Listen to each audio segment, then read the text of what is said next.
Mi hijo murió hace 15 años en un accidente devastador. Lo vi en el ataúd, sentí su piel fría y arrojé tierra sobre su tumba. Pero anoche, a las 3:27 de la madrugada, sonó mi teléfono.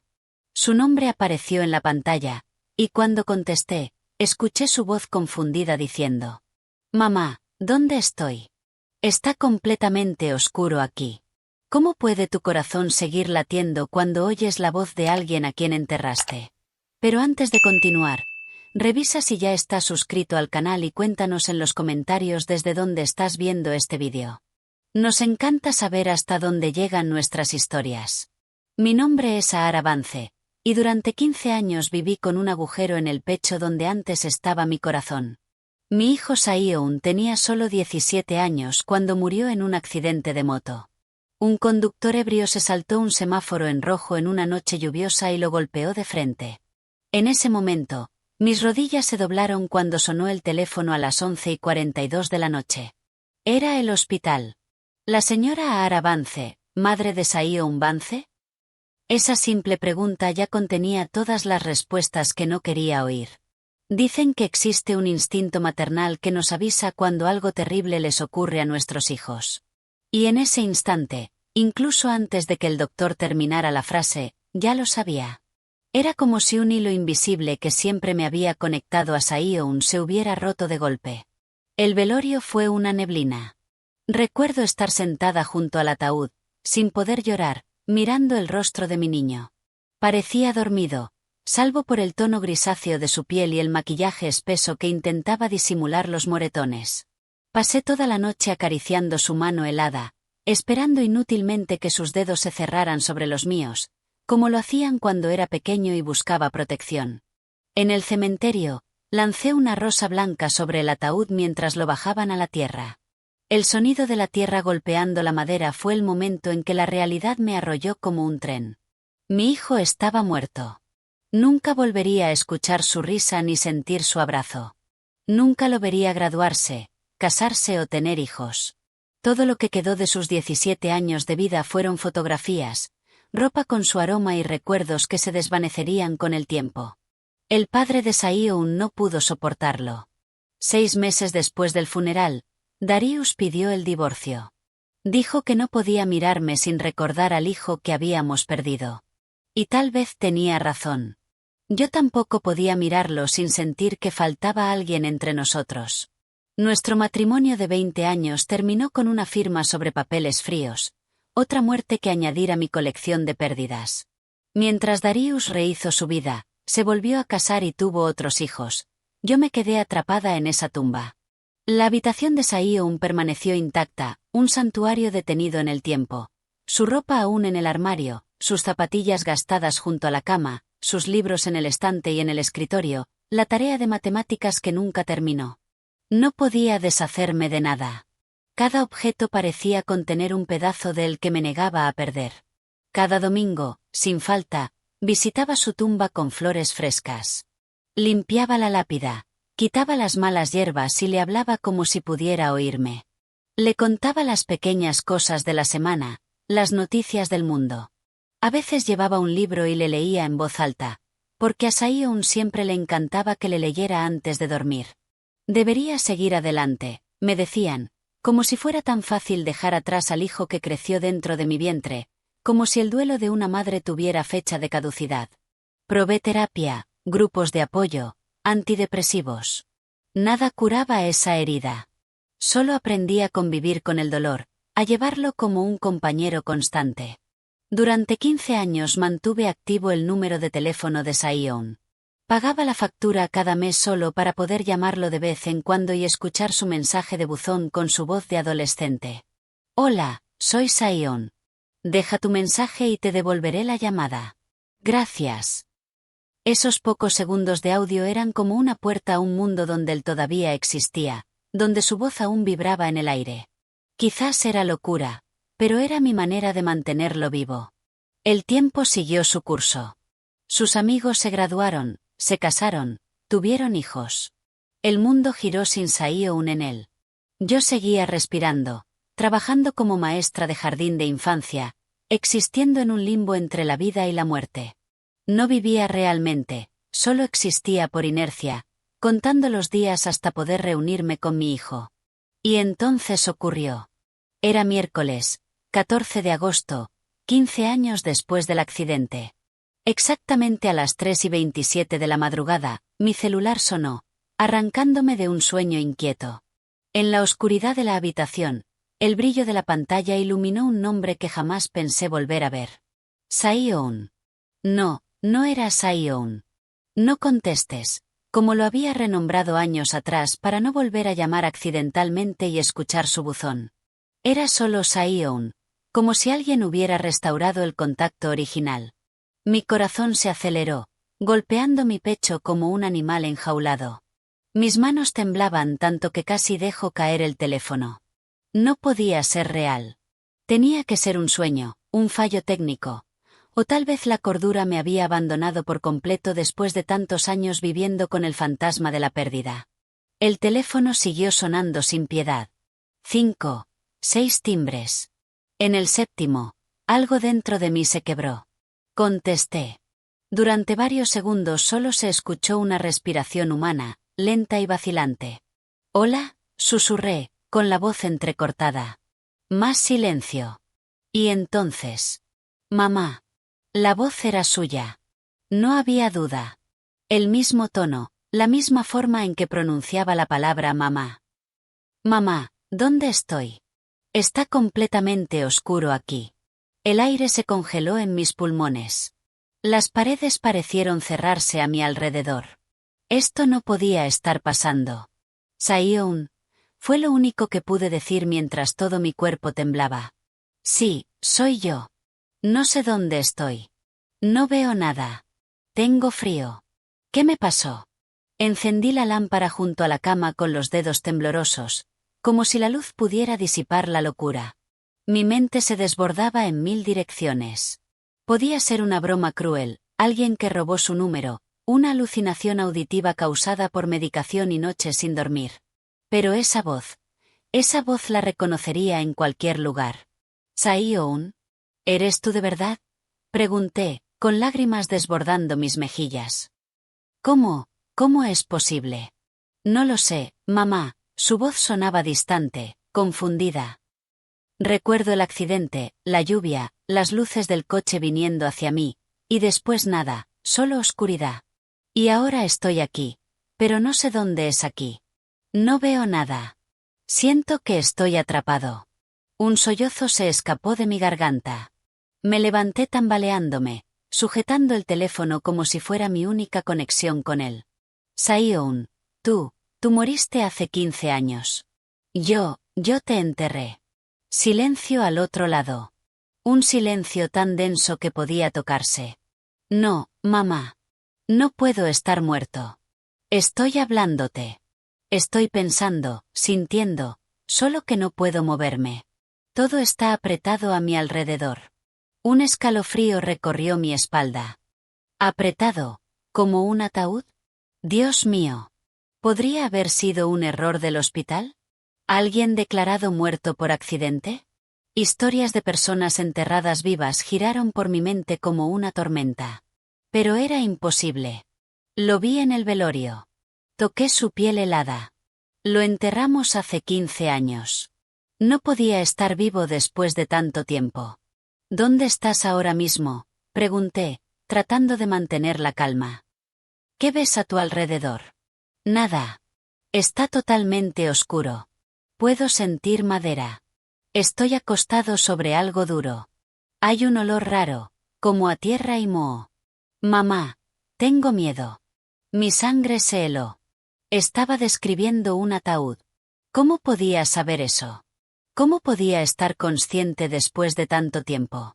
«Tranquilo, hijo», le dije automáticamente, el instinto maternal imponiéndose sobre el pánico.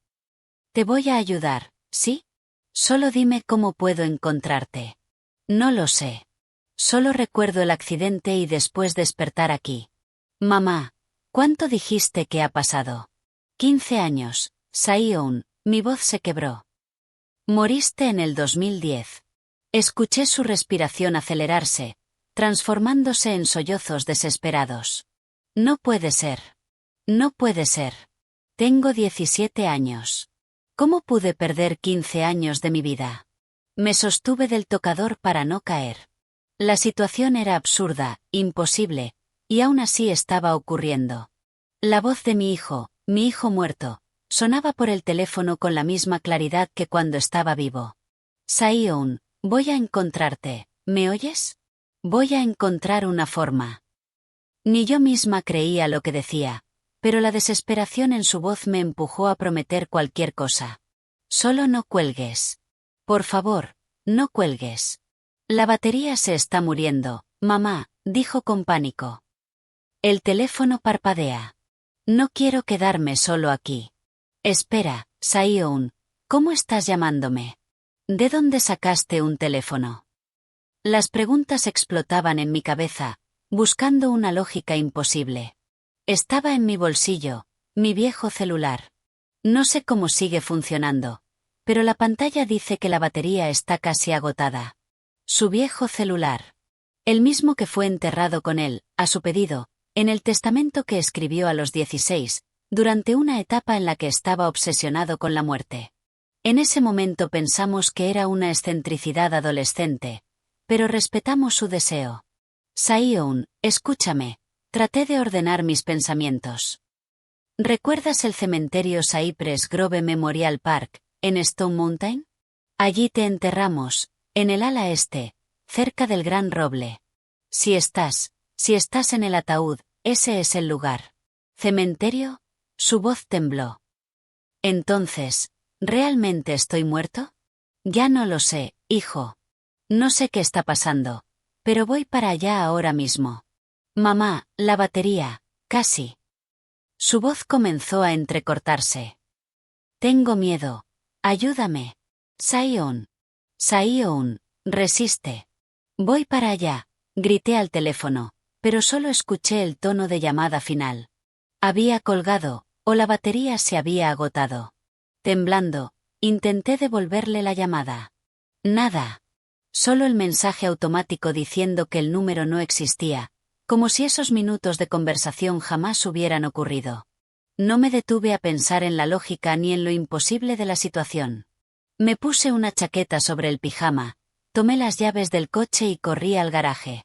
Eran casi las 4 de la madrugada cuando conduje como una loca por las calles vacías de Atlanta, saltándome semáforos, con el corazón golpeando tan fuerte que parecía que iba a estallar. Sabía que el cementerio estaría cerrado a esa hora, pero conocía al vigilante nocturno, el señor Silas. Durante años de visitas dominicales habíamos formado una silenciosa amistad. Siempre me dejaba quedarme unos minutos más cuando perdía la noción del tiempo hablando con la tumba de Saeon. Aparqué frente a la entrada del cementerio y corrí hasta la garita. El señor Silas dormía en una silla, pero despertó sobresaltado con mis golpes desesperados en el vidrio. Señora Ara, ¿qué ocurre? Son las 4 de la mañana. Necesito entrar, Silas, ahora. Es urgente. Es sobre mi hijo. Me miró como si hubiera perdido la razón. Y tal vez la había perdido. ¿Su chico? Pero, señora, él. Sé que suena una locura, lo interrumpí, pero necesito ir a su tumba ahora mismo. Por favor. Algo en mi mirada desesperada debió convencerlo, porque asintió, tomó un manojo de llaves y una linterna. Iré con usted. No es seguro estar sola en la oscuridad. No tuve tiempo de agradecerle. Ya corría por el sendero de piedra que conocía tan bien, iluminado solo por la tenue luz de la luna menguante. El señor Silas me seguía jadeando, intentando mantener mi paso frenético. 15 años visitando el mismo lugar crean un mapa mental preciso. Incluso en la oscuridad, sabía cómo llegar a la tumba de Saeon, girar a la izquierda en el mausoleo Almeida, luego a la derecha en la estatua del ángel, seguir el camino de cipreses hasta el gran roble. Y allí, bajo la sombra del árbol centenario, estaba la lápida de mármol con su nombre.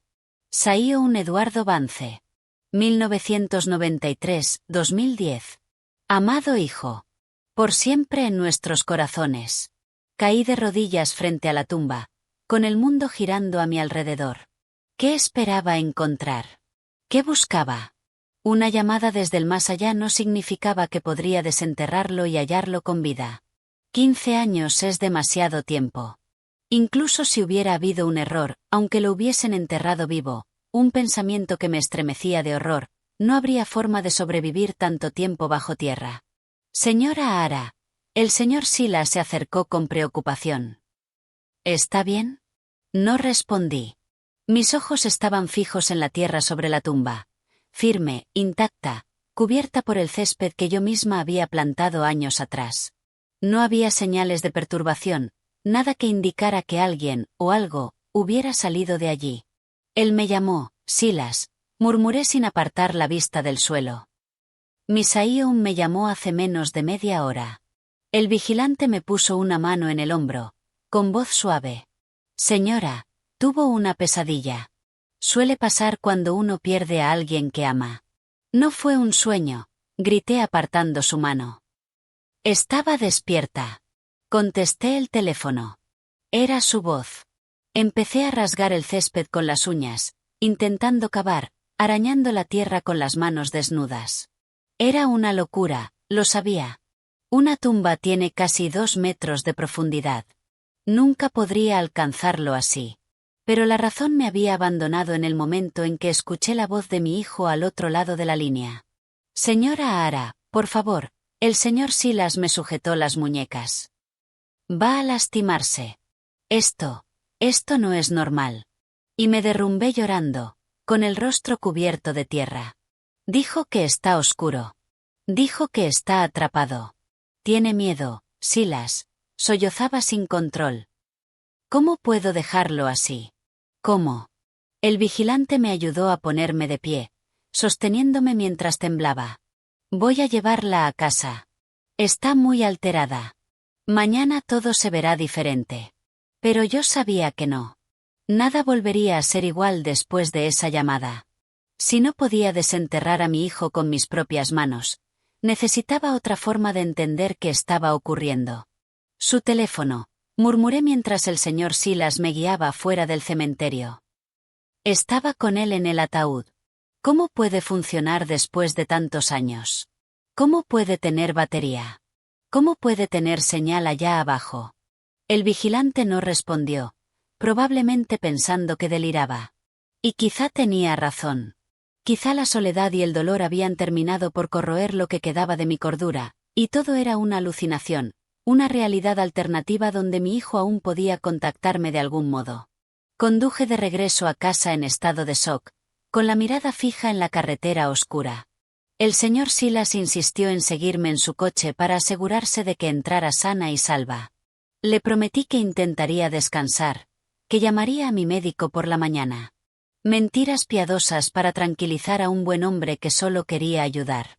Apenas cerré la puerta, corrí hacia el teléfono e intenté llamar de nuevo al número de Sion. Nada. El mismo mensaje. El número no existe. Lo intenté 10, 20 veces más, siempre con el mismo resultado. Me senté en la cocina, temblando, intentando ordenar mis pensamientos. Necesitaba ayuda.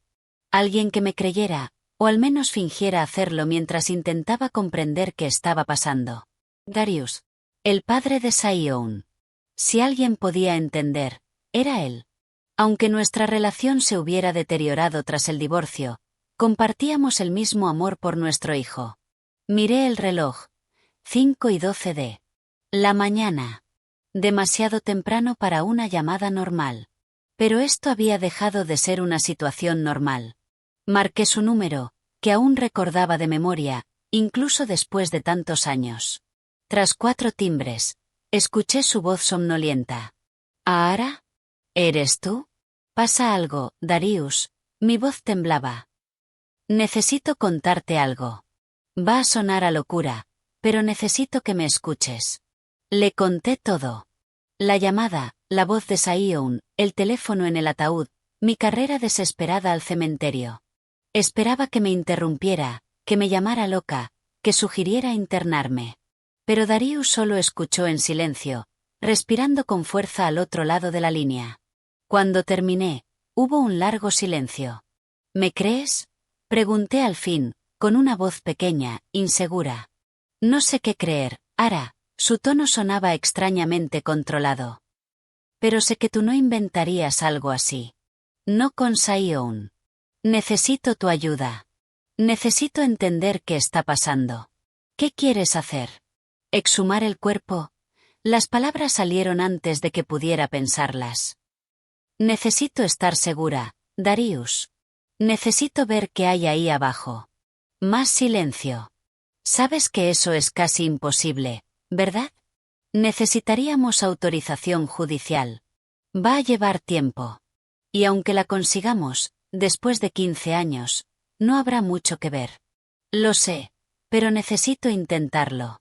Si existe la mínima posibilidad de que haya habido un error. Estaré ahí en 1 hora, dijo, sorprendiéndome. Hablamos en persona. Colgué y me quedé sentada en la oscuridad de la cocina, inmóvil, tratando de procesar todo lo que había pasado en esa madrugada surrealista. Una parte de mí quería creer que solo había sido un sueño vívido, que me había quedado dormida en el sofá y mi mente me había gastado una broma cruel. Pero sabía que no era cierto. La llamada había sido real. La voz era la de Sion. Mi hijo intentaba contactarme desde algún lugar entre la vida y la muerte. Darius llegó en menos de 1 hora. Su cabello, ya entrecano, estaba revuelto, con ojeras profundas. Al abrir la puerta vi al mismo hombre que había sido mi marido durante 20 años, ahora más mayor, con líneas más marcadas en el rostro. Pero sus ojos conservaban aquella mirada, los ojos de Sion, que había heredado de su padre. Te ves fatal, dijo, intentando suavizar la tensión con humor. Tú tampoco estás en tu mejor momento, respondí, dejándolo pasar. Nos sentamos en la sala, con un silencio pesado entre los dos. Hacía años que no estábamos así, frente a frente, a solas. Nuestras raras reuniones tras el divorcio siempre eran en lugares públicos, a menudo con su nueva esposa y sus hijos presentes.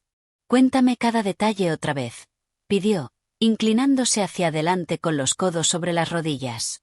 Repetí toda la historia, añadiendo detalles que había olvidado la primera vez.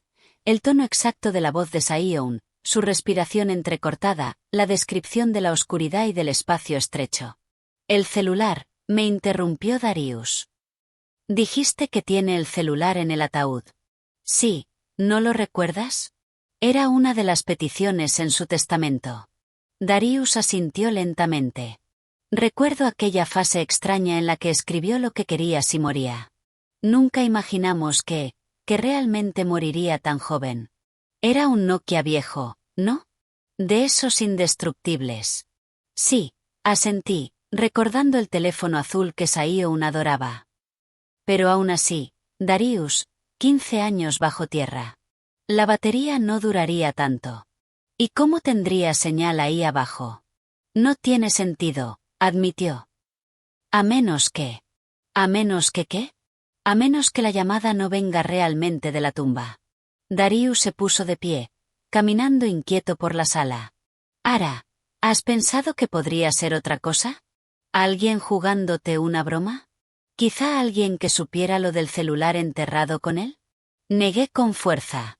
No, Darius. Era su voz. Nadie podría imitarla así. ¿Y quién sería tan cruel? Darius se pasó la mano por el cabello canoso, un gesto tan propio de Sion que sentí un pinchazo en el pecho. Entonces, ¿qué sugieres? Que nuestro hijo de algún modo logró llamarte desde dentro del ataúd 15 años después de morir. Se detuvo, eligiendo las palabras. Ara, tienes que considerar otras posibilidades. Tal vez necesitas ayuda. ¿Crees que estoy loca? No era una pregunta. No he dicho eso. Se sentó de nuevo, sujetando mis manos en un gesto íntimo que no compartíamos desde hacía años. Digo que el duelo hace cosas extrañas con la mente. Tú nunca superaste su muerte. De verdad, nunca seguiste adelante. Retiré las manos, apartándome. ¿Y tú sí seguiste adelante con tu esposa perfecta y tus hijos perfectos? Eso no es justo, Ara, su voz se endureció. Yo también perdí a mi hijo. También sufrí. Solo elegí afrontarlo de otra manera. Cerré los ojos, intentando calmarme. Discutir con Darius no me ayudaría a encontrar respuestas. Y en el fondo, sabía que tenía razón. Era una historia absurda, imposible. Cualquiera en su sano juicio dudaría. Voy a intentar llamarlo otra vez, dije, tomando el teléfono delante de él. Ya verás. Marqué el número de Saeon una vez más y puse el altavoz. Sonó claro el mensaje automático. El número que ha marcado no existe. ¿Ves? Dijo Darius con suavidad. Ara. El móvil vibró en mi mano, interrumpiéndolo. En la pantalla volvió a parpadear el nombre, Saeon. Es él, grité, casi soltando el aparato. ¿Lo estás viendo? ¿Lo estás viendo? El rostro de Darius palideció. Lo estaba viendo. No había forma de negarlo. Con las manos temblorosas, contesté y activé el altavoz. Saeon, llamé, apenas pudiendo articular. Mamá. Su voz sonaba lejana, entrecortada, como si la conexión fuera mala. Mamá. Conseguí cargar un poco el teléfono. Ay, hay una luz ahora. Darius se llevó una mano a la boca, con los ojos abiertos de par en par. Estaba oyendo la misma voz que yo. Saeon, alcé la voz. Tu papá está aquí conmigo. Estás en altavoz. Papá. Su voz pareció avivarse. Papá, ¿eres tú? Darius tragó saliva, con lágrimas en los ojos. Sí, hijo. Soy yo. ¿Qué te está pasando? ¿Por qué dicen que estás muerto? Yo, recuerdo el accidente, pero luego todo es confuso. Lo miré, sin saber qué decir. ¿Cómo se le explica a alguien que ha estado muerto 15 años? Saeon, tomó la iniciativa Darius, con la voz quebrada. Dijiste que ahora hay luz. ¿Qué estás viendo? Hay una especie de linterna aquí. Estaba en el bolsillo de mi chaqueta junto con el teléfono. No sé cómo sigue funcionando, pero ahora puedo ver un poco. Estoy en una caja de madera. Es pequeña. Casi no puedo moverme. Sentí la sangre helarse en mis venas. Estaba describiendo el ataúd. ¿Qué más ves? Preguntó Darius, apretando con fuerza mi mano. Hay unas flores secas, un rosario y un sobre. ¿Un sobre? Pregunté, sorprendida. ¿Qué clase de sobre? Parece una carta. Tiene mi nombre escrito. La letra es tuya, mamá. La carta. La había olvidado por completo. La noche antes del funeral, escribí una carta de despedida para Saeon y pedí que la pusieran en el ataúd. Un último mensaje para mi hijo. Palabras que no alcancé a decirle en vida. ¿Puedes abrirla? Pregunté, recordando el contenido íntimo y doloroso de aquella carta escrita en el pico de la desesperación. Sí, la estoy abriendo. Mi queridísimo Saeon, empezó a leer en voz alta. Si existe un mundo más allá de este, que sepas que estás leyendo estas palabras y sintiendo todo el amor que tu madre tiene por ti. Siguió leyendo, y cada palabra fue como un cuchillo atravesándome el corazón. Palabras escritas hace 15 años, en una noche de dolor insoportable, regresando ahora en la voz del hijo a quien iban dirigidas. Y el día en que llegue mi hora, estaremos juntos otra vez.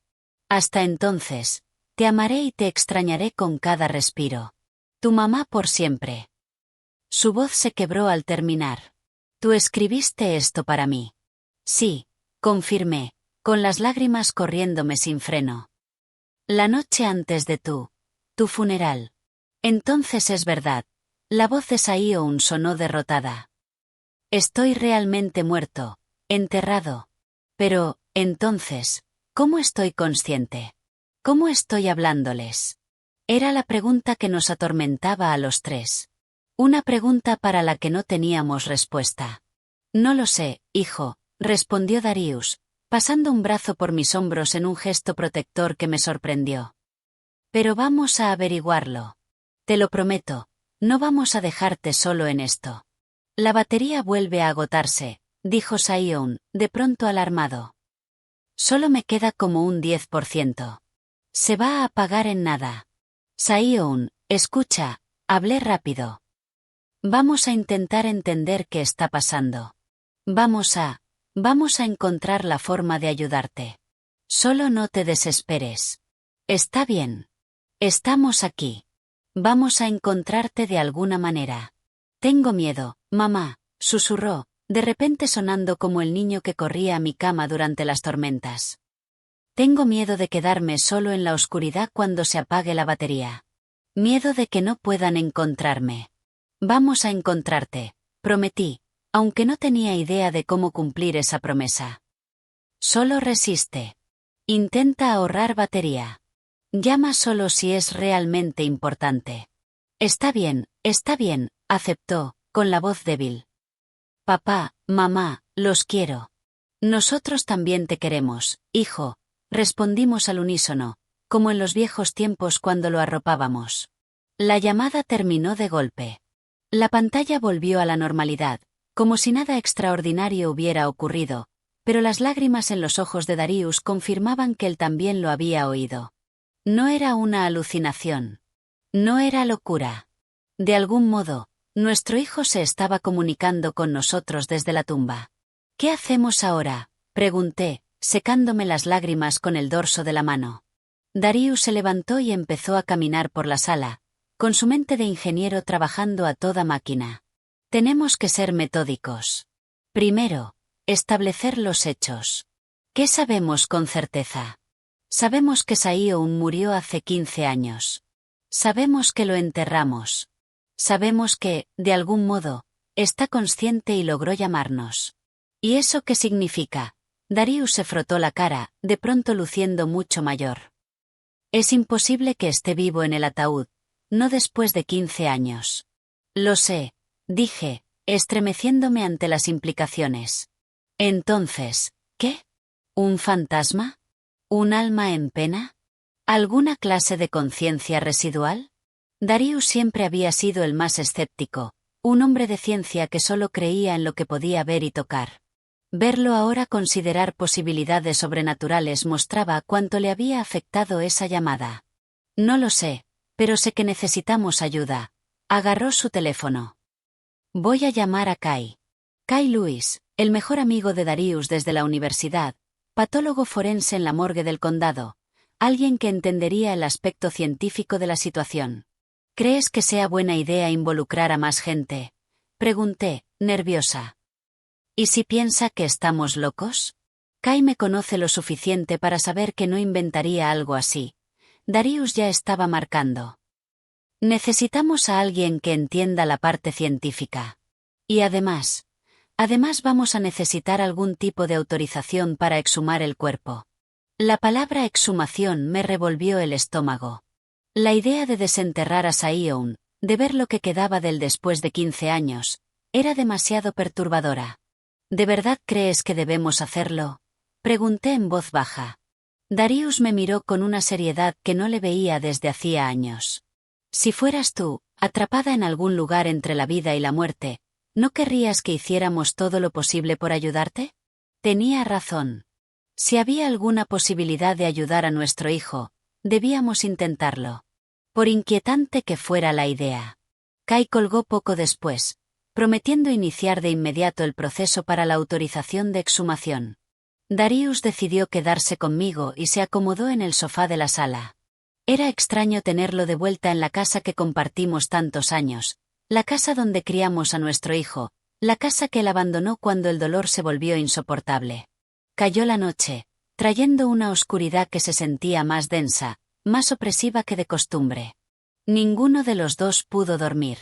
Nos quedamos en la sala, Darius en el sofá, yo en el sillón. El silencio pesaba, roto solo por el ulular ocasional de un búho o el susurro de las hojas movidas por el viento afuera.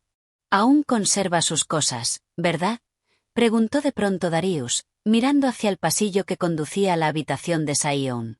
Sí, admití. No cambié nada. Asintió, sin juzgar. ¿Puedo ver?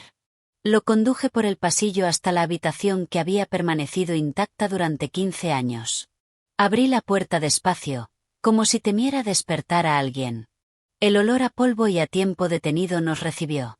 Las cortinas estaban corridas, pero encendí la luz, revelando el santuario que había construido para mi hijo. La cama seguía hecha con la manta de Batman que él adoraba, aunque fuera algo infantil para un chico de 17 años. En el escritorio había libros del colegio apilados, una tarea de matemáticas sin terminar en el cuaderno abierto, pósters de bandas de rock en las paredes, un par de zapatillas gastadas junto a la cama y su guitarra en la esquina cubierta de polvo, silenciada por el tiempo. Darius se quedó en el umbral, absorbiéndolo todo. Vi que sus manos temblaban levemente. Me acusaste de haber seguido adelante demasiado rápido, dijo en voz baja. Quizá tengas razón. Pero tal vez sea porque yo no podía hacer esto. No podía conservar los recuerdos como tú lo hiciste. Caminó despacio por la habitación, tocando los objetos con reverencia. Se detuvo frente al estante de trofeos, natación, ajedrez, concursos de ciencias. Saiyun siempre había sido un chico brillante, destinado a grandes cosas, una vida interrumpida de golpe antes de poder florecer del todo. Mira esto. Darius sacó una pequeña libreta negra de un cajón entreabierto del escritorio. Su diario. El corazón se me aceleró. Nunca tuve el valor de leerlo. Yo tampoco, dijo él. Sostenía la libreta con cuidado, como si fuera una reliquia preciosa. Quizá debamos hacerlo ahora. Tal vez haya algo aquí que nos ayude a entender. Nos sentamos en la cama de Saiyun, lado a lado, con el diario entre nosotros. Con los dedos temblorosos, Darius abrió la primera página. 10 de enero de 2010. Leyó en voz alta. Tuve otra vez ese sueño. El del accidente.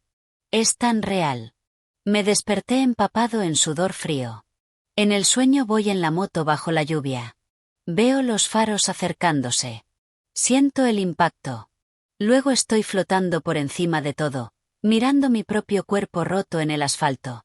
Es aterrador, pero también extrañamente pacífico. Intercambiamos miradas alarmadas. La descripción del sueño correspondía exactamente al accidente que 2 meses después le quitaría la vida. Un escalofrío me recorrió la espalda. Darius siguió leyendo, pasando las páginas con cuidado. Las entradas describían la vida diaria de un adolescente normal: exámenes, amigos, la chica que le gustaba, discusiones con sus padres. Pero había algo más, algo inquietante que se repetía en varias entradas: sueños sobre su propia muerte. Siempre el mismo escenario, siempre la misma sensación de observar desde fuera. 1 de marzo de 2010, leyó Darius, con voz pesada. A solo 10 días del accidente, el sueño fue más intenso. Esta vez vi el funeral. Vi a mamá llorando sobre mi ataúd. Vi a papá intentando ser fuerte, pero derrumbándose cuando creía que nadie lo miraba. Vi a mis amigos en círculo, sin saber qué decir. Es tan vívido que empiezo a preguntarme si de verdad son sueños o algo más. Premoniciones. Advertencias. Estoy asustado, pero también curioso. Se me cortó la respiración. Saiyun había soñado su propia muerte, su propio funeral, semanas antes de que ocurriera. Él lo sabía, murmuré, atónita. De algún modo sabía lo que iba a pasar. Darius pasó a la última entrada. Estaba fechada el 10 de marzo de 2010, el día del accidente. Hoy es el día. No sé cómo estoy tan seguro, pero lo estoy. El sueño de anoche fue tan real que todavía siento el impacto. El metal desgarrándome la piel, los huesos rompiéndose. Debería estar aterrorizado, pero, extrañamente, no lo estoy. Es como si fuera inevitable, como si estuviera destinado. Si hoy me pasa algo, quiero que mamá y papá sepan que los amo más que a nada. Y también quiero que sepan que no será el final. De algún modo, voy a encontrar la forma de volver con ellos. Voy a encontrar la forma de decir que estoy bien, que solo cambié de forma. Si tengo razón, por favor entiérrenme con mi celular. Puede sonar raro, pero tengo el presentimiento de que lo voy a necesitar. El diario cayó de las manos de Darius. El silencio que siguió fue denso, cargado de implicaciones imposibles. Lo sabía, repetí, casi en un susurro. No eran solo sueños. Vio el futuro, y sabía que, de alguna manera, algún día iba a contactarnos. El celular, murmuró Darius. Pidió que lo enterraran con el teléfono porque sabía que lo usaría para comunicarse con nosotros. La comprensión de lo que estaba ocurriendo empezó a tomar forma en nuestra mente, aún borrosa, aún incompleta, pero con contornos más definidos. Saeon, de alguna manera, había previsto su propia muerte, se había preparado, y ahora, 15 años después, estaba cumpliendo su promesa de encontrar un camino de regreso hacia nosotros. Como si respondiera a nuestros pensamientos, mi teléfono sonó. El nombre de Saeon parpadeó en la pantalla. Contestamos juntos, con Darius inclinándose para escuchar. Saeon, lo llamé, con el corazón desbocado. Mamá. Papá, su voz sonaba distinta ahora, más firme, más segura. Están en mi habitación, ¿verdad? Acaban de terminar de leer mi diario. Me quedé paralizada de shock. ¿Cómo? ¿Cómo sabes eso? Puedo verlos, respondió con calma. No sé cómo explicarlo. Es como si estuviera en dos lugares a la vez. Sigo aquí en la oscuridad, pero también puedo observar, como en los sueños que solía tener. Darius tomó el teléfono, con los ojos muy abiertos. Saeon, ¿estás diciendo que puedes vernos ahora mismo? Sí. Mamá lleva esa blusa azul que le regalé por el Día de la Madre hace muchos años. Y tú estás sosteniendo mi trofeo de natación del campeonato estatal. Era cierto. Darius acababa de coger el trofeo del estante mientras hablábamos.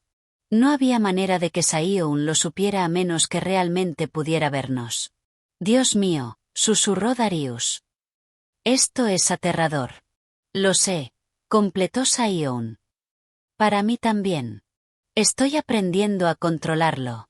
Al principio solo había oscuridad, pero ahora es como si pudiera proyectar mi conciencia hacia afuera, ver cosas, oírlas. ¿Puedes ver a otras personas además de nosotros?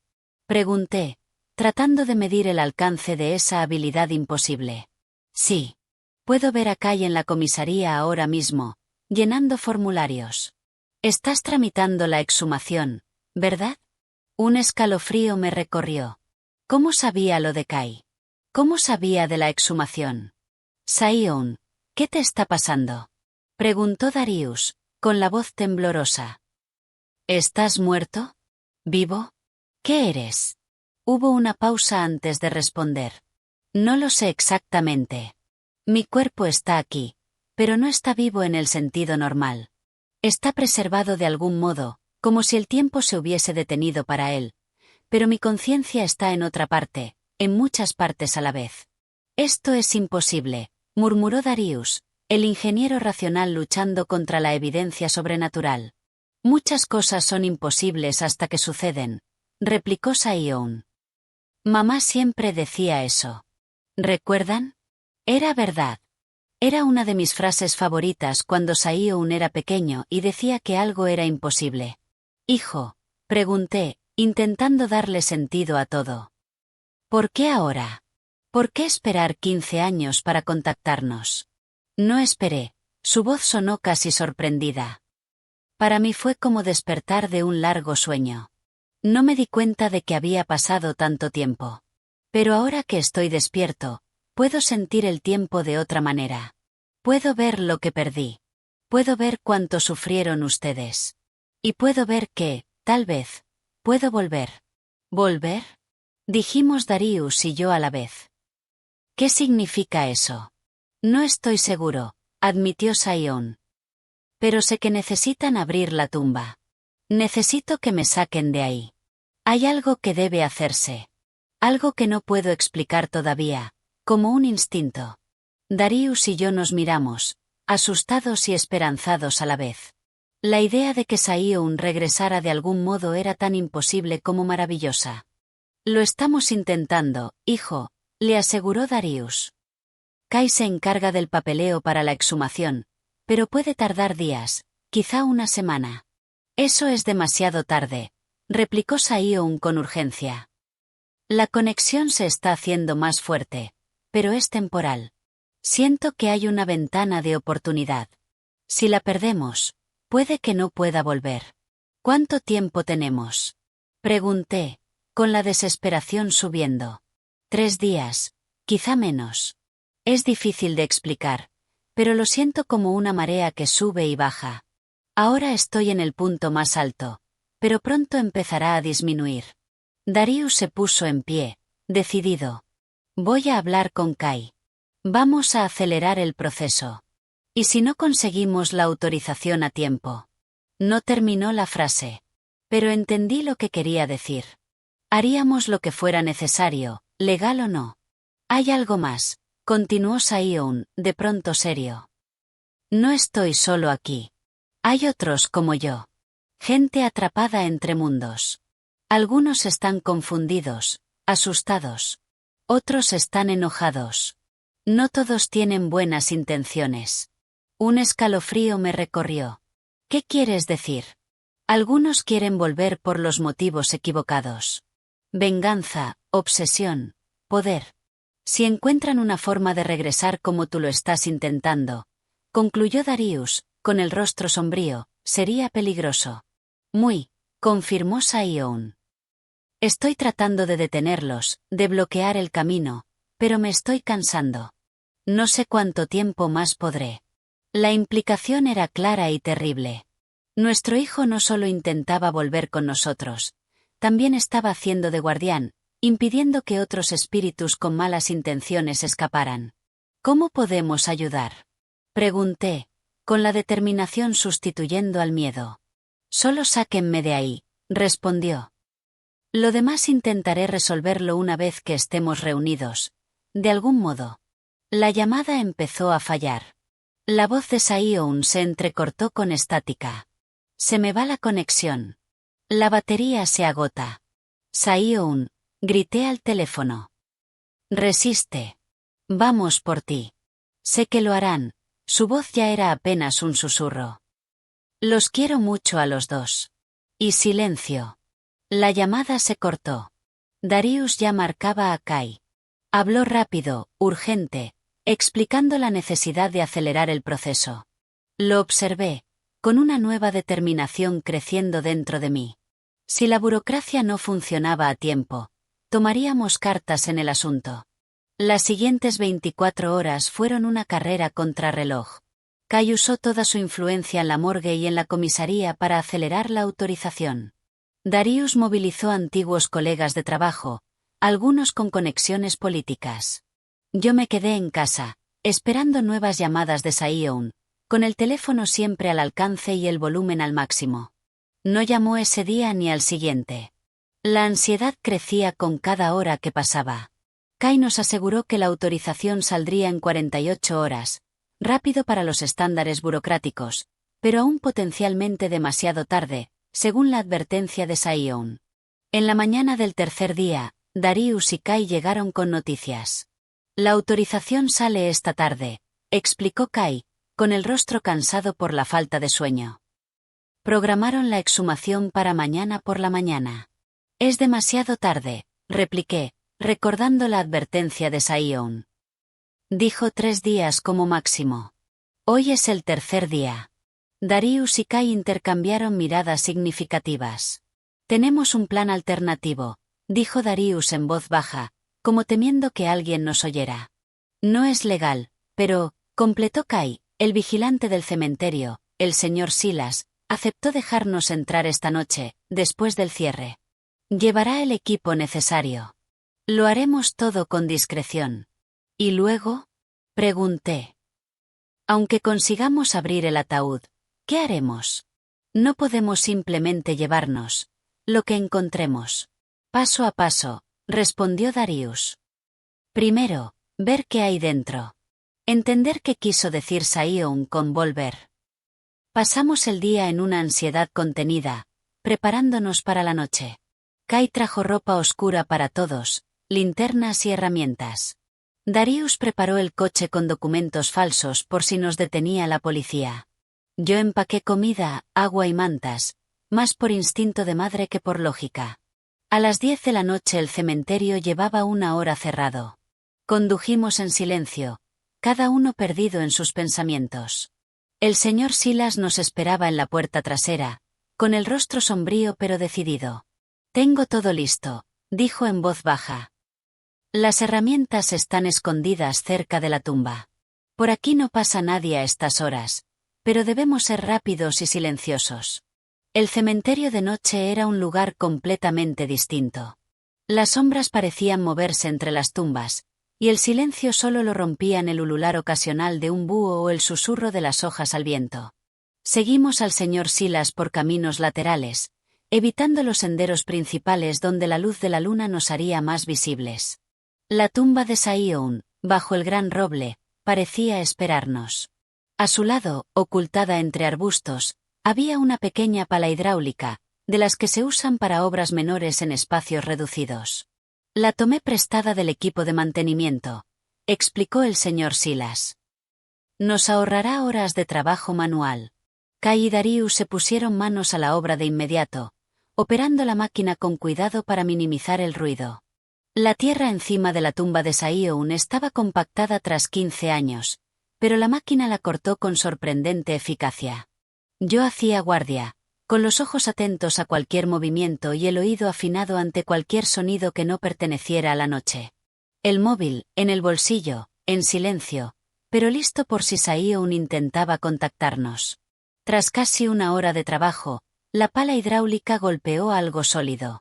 El sonido de la máquina contra la madera me hizo dar un brinco. El ataúd, anunció Darius en un susurro. Ahora, a mano. Los tres hombres tomaron palas manuales y empezaron a retirar la tierra con cuidado alrededor del ataúd, revelando sus contornos. Me acerqué. No podía mantenerme alejada en ese momento crucial. El ataúd se veía bien conservado, protegido por el suelo seco. Es un buen ataúd, murmuró el señor Silas. Madera tratada, sellado contra la humedad. Eso explica lo bien que está. Cuando por fin despejaron lo suficiente para dejar a la vista toda la tapa, Darius y Kai se colocaron a cada lado. ¿Listos?, preguntó Darius, mirándonos uno a uno. Asentí, incapaz de hablar. Kai respiró hondo, preparándose para lo que fuera que fuéramos a encontrar. El señor Silas se santiguó. Juntos, levantaron la tapa. El olor que escapó no fue el hedor de descomposición que temíamos, sino una fragancia extraña, casi medicinal. Una luz azulada y suave emanaba del interior, iluminando los rostros sorprendidos de los hombres. Me abrí paso entre ellos para mirar. Nada podría haberme preparado para lo que vi. Saioun estaba allí, su cuerpo perfectamente preservado, como si lo hubieran enterrado ayer. No había signos de descomposición, ninguna huella de los 15 años transcurridos. Su rostro parecía dormido, sereno. Llevaba el mismo traje oscuro del funeral, las manos cruzadas sobre el pecho. Debajo de ellas, brillando con aquella extraña luz azul, estaba su viejo celular. Dios mío, murmuró Kai, el científico en él luchando por comprender lo imposible que tenía ante los ojos. Esto no puede ser real. Aquí deberían quedar solo huesos. Darius extendió una mano temblorosa y tocó el rostro de nuestro hijo. Está tibio, dijo. Ni frío como un cadáver, ni caliente como un vivo. Tibio.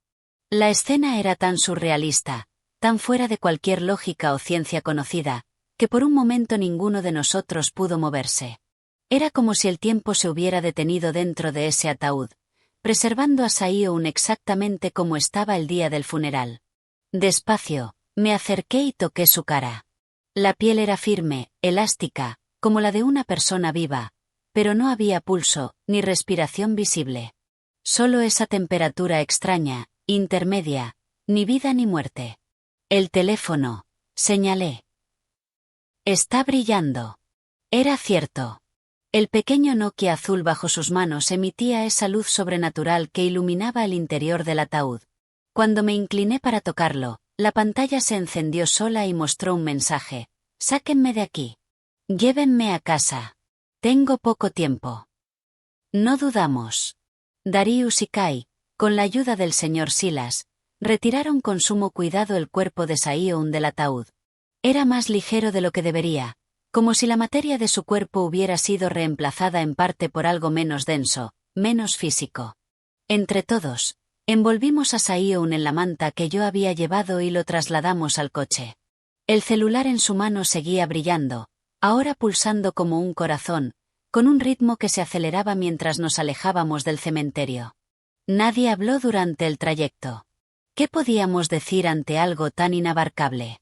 Decidimos llevarlo a mi casa, la casa donde creció, el último lugar donde vivió. Parecía lo correcto. Kai y el señor Silas nos ayudaron a meterlo y lo acostamos con delicadeza en su propia cama, en la habitación que había permanecido intacta 15 años. Jamás vi algo así en toda mi carrera, murmuró Kai, examinando el cuerpo inmóvil de Sae-Yoon. No hay signos vitales convencionales, pero tampoco rigor mortis ni señal alguna de descomposición. Es como si estuviera en un estado de materia completamente distinto. El celular en la mano de Sae-Yoon volvió a parpadear, mostrando un nuevo mensaje: agua, luz del sol, música. Nos miramos, confundidos, hasta que lo entendí. Nos está diciendo lo que necesita. Traje rápidamente un vaso de agua y lo acerqué a sus labios. Para nuestra sorpresa, pareció absorber el líquido, aunque su garganta no se movió. Abrí las cortinas, permitiendo que la luz del sol naciente bañara su rostro. Darius encontró la vieja radio de la mesilla y la encendió en una emisora de música clásica, la que a Sae-Yoon siempre le gustaba. El teléfono volvió a parpadear. Gracias.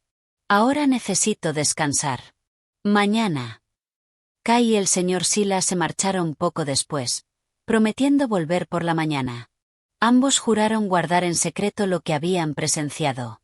Darius y yo nos quedamos en la habitación de Sae-Yoon, cada uno a un lado de la cama, observando a nuestro hijo en su estado imposible, ni vivo ni muerto. ¿Y ahora qué? Susurré, sosteniendo la mano inerte pero extrañamente tibia de Sae-Yoon. Darius negó con la cabeza. No lo sé. Estamos en territorio desconocido. Pero él nos pidió que lo trajéramos a casa y lo hicimos. Ahora toca confiar. Pasamos la noche en vigilia silenciosa. En algún momento me dormí en la silla junto a la cama. Soñé con Sae-Yoon, no con el adolescente que perdí, sino con un hombre adulto, como sería si hubiera vivido. En el sueño sonreía y decía: ya casi, mamá. Solo un poco más. Desperté al amanecer con un zumbido extraño llenando la habitación. Darius también se despertó, mirando alrededor, confuso. La fuente del sonido era el celular de Sae-Yoon, que ahora brillaba intensamente, con la luz azulada palpitando a un ritmo cada vez más rápido. Poco a poco, casi imperceptible al principio, el cuerpo de Sae-Yoon comenzó a cambiar. La piel, antes mortalmente pálida, tomó color. Los dedos, rígidos, se movieron levemente. Los ojos cerrados durante 15 años vibraron bajo los párpados como en un sueño profundo. Darius, susurré, agarrándole la mano. Está pasando algo. El zumbido se intensificó, volviéndose casi insoportable. La luz del celular se expandió, envolviendo todo el cuerpo de Sae-Yoon en un capullo luminoso. Por un instante terrible creí que iba a desintegrarse, a desvanecerse ante nuestros ojos. Pero entonces comprendí que se estaba transformando. El rostro adolescente se suavizó, los contornos cambiaron sutilmente, envejeciendo. El cuerpo bajo el traje funerario pareció llenarse, ganando masa y altura. Era como ver pasar 15 años en cuestión de minutos. El tiempo recuperando su curso normal, acelerado. Y de pronto, todo se detuvo. El zumbido cesó. La luz se replegó hacia el teléfono, que se apagó por completo. La habitación volvió a la normalidad, iluminada solo por el sol naciente. Sae-Yoon abrió los ojos. Ya no eran los ojos de un chico de 17 años, sino los de un hombre de 32, la edad que tendría ahora. Su rostro había cambiado, madurado, aunque seguía siendo inconfundiblemente él. Su cuerpo había crecido. El traje del funeral le tiraba de los hombros y le quedaba corto en las muñecas. Mamá, su voz era más grave, más resonante. Papá. Nos arrojamos sobre él en un abrazo desesperado, con las lágrimas corriendo libres. Era imposible. Era un milagro. Era nuestro hijo regresando de la muerte, no como un fantasma ni como un zombi, sino como un hombre vivo, entero, que parecía haber vivido cada uno de los 15 años que había perdido. ¿Cómo? Fue todo lo que Darius alcanzó a decir, sosteniéndole la cara entre las manos, examinándolo con los ojos anegados. Saion sonrió, una sonrisa adulta, con finas líneas en las comisuras que antes no estaban. Es complicado. Ni yo lo entiendo por completo. El tiempo funciona distinto del otro lado, continuó. No es lineal como aquí. Viví muchas vidas allí. Aprendí cosas. Crecí. Cuando entendí que había una forma de volver, que podía regresar si se daban las condiciones adecuadas, miró el celular, ahora común y corriente, en su mano. Esto fue el vínculo, la conexión que me mantuvo atado a este mundo. Y ustedes, también, fueron el faro que me guió de vuelta. ¿Pero cómo es posible? Pregunté, incapaz aún de creer del todo el milagro ante mí. La ciencia de ustedes todavía no tiene palabras para esto, respondió con suavidad. Dimensiones paralelas, quizá, o estados alternativos de conciencia. Lo importante es que estoy aquí. He vuelto. No exactamente como era, pero, miró sus propias manos, ahora más grandes, fuertes, con pequeñas cicatrices y callos que antes no tenía. Este cuerpo refleja las experiencias que tuve allí, el crecimiento, el aprendizaje, como si hubiera vivido esos 15 años en otro lugar. Darius, siempre pragmático, ya pensaba en las implicaciones. ¿Cómo vamos a explicar esto? Legalmente, estás muerto. No existes en el sistema. Saion volvió a sonreír. Tendremos tiempo para resolverlo. Kai puede ayudar. Tal vez una historia de identidad confundida. Amnesia, algo así. Lo importante es que estoy de vuelta. Su rostro se volvió serio de repente. Pero no soy el único que encontró el camino. Otros están intentando seguirme. Como les advertí, no todos con buenas intenciones. ¿Qué podemos hacer? Pregunté, con la determinación reemplazando al miedo. Por ahora, nada. Cerré el portal tras de mí lo mejor que pude, pero debemos estar atentos. Miró por la ventana, al mundo exterior, un mundo que no veía desde hacía 15 años. Hay tantas cosas que han cambiado. Tengo mucho que aprender de esta vida otra vez. En los días siguientes, lo vimos readaptarse con asombro. Su cuerpo funcionaba perfectamente, aunque a veces estaba torpe, como si aprendiera a usar músculos que habían estado dormidos mucho tiempo. Su mente estaba afilada, absorbía información con rapidez impresionante, poniéndose al día con los cambios tecnológicos y sociales de los últimos 15 años. Kai ayudó con lo legal, creando una historia elaborada de identificación errónea y amnesia prolongada. No era perfecta, pero con sus contactos y un poco de ajuste de registros, logró establecer una nueva identidad para Saion, no como alguien resucitado, sino como alguien que nunca murió del todo. Por mi parte, pasé de madre en duelo a madre de un hijo adulto en cuestión de días. Era extraño, desconcertante y maravilloso. Saion ya no era el chico que perdí, sino un hombre complejo, con conocimientos y habilidades que trascendían su educación terrenal. A veces lo encontraba mirando el horizonte con una expresión distante, como si viera cosas que nosotros no podíamos comprender. En esos momentos entendía que una parte de él seguía conectada al otro lado, el lugar misterioso donde su conciencia residió 15 años. Una tarde, sentados en el porche mirando las estrellas, le pregunté si extrañaba ese lugar. A veces, admitió. Allí había una paz, a su manera. Sin limitaciones físicas, sin el peso del tiempo lineal. Pero le faltaba algo esencial. ¿Qué? Pregunté. Sonrió, esa sonrisa a la vez familiar y nueva. Esta conexión humana, la belleza de estar vivo con todas sus imperfecciones y desafíos. Vale la pena estar aquí, incluso sabiendo que algún día tendré que irme otra vez.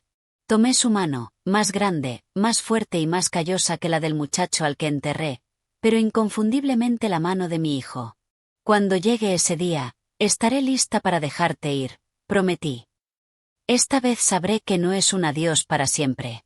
Saion asintió, con los ojos reflejando la sabiduría de alguien que ha vivido entre mundos. Nunca es un adiós para siempre, mamá. Solo un hasta pronto. Enterré a mi hijo hace 15 años. Visité su tumba religiosamente cada domingo. Mantuve su habitación intacta como un santuario a su memoria. Y entonces, en una noche cualquiera, mi teléfono sonó con una llamada desde el más allá. Hoy, él se sienta a mi lado. No como el chico que perdí, sino como el hombre en que se convirtió en otro plano de existencia. La muerte, aprendí, no es el final de la historia. A veces es solo el comienzo de un viaje nuevo y extraordinario. ¿Te gustó la historia? ¿Y desde qué ciudad nos escuchas? Te leo en los comentarios. Si te gustó, puedes apoyarme con un súper gracias para que pueda seguir trayendo más relatos como este. Gracias de corazón por tu cariño. Estoy deseando leer tus comentarios. En pantalla puedes ver 2 nuevas historias de vida que te recomiendo muchísimo. Hay mucho más en el canal. No olvides suscribirte. Nos vemos en la próxima historia de vida. Con amor y respeto.